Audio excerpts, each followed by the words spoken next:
Dear Deputy Minister Ipási, dear Professor Vacolai, dear Professor Szilágyi, all distinguished guests and colleagues.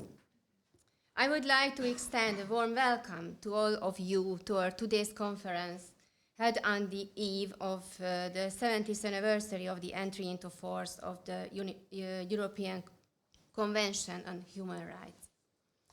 The conference is co-organized by the Central European Academy and the Ferenc Mádl Institute of Comparative Law in Budapest, with the support of the University of Miskolc Faculty of Law, the Central European Association for Comparative Law, and the Miskolc Regional Committee of the Hungarian Academy of Sciences.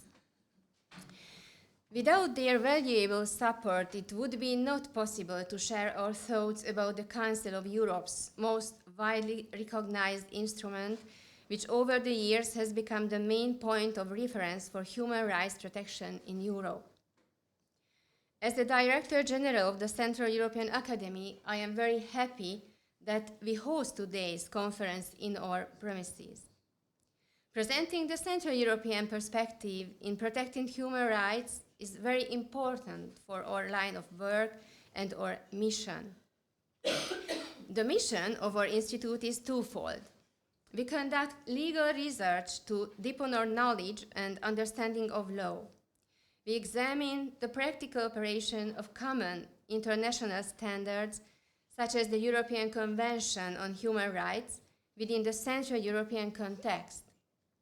At the same time, we work to foster scientific cooperation in Central and Eastern Europe. To combine these two tasks, we have launched our two flagship projects, the Central European Professors Network and the Central European Junior Program. The research topics pursued within these two international projects have been greatly inspired by the human rights standards created by the European Convention on Human Rights. Over the last 2 years, the legal research conducted under the umbrella of the Central European Academy has touched upon several important human rights issues, such as the right to the equal treatment, the right to freedom of speech, to freedom of conscience and religion, the right to privacy, children's rights, or the protection of family. Today's conference clearly demonstrates that since it came into force, the European Convention on Human Rights has significantly affected the domestic legal systems of all its states parties. Let us take the opportunity to reflect on the achievement of these living instruments and on its challenges.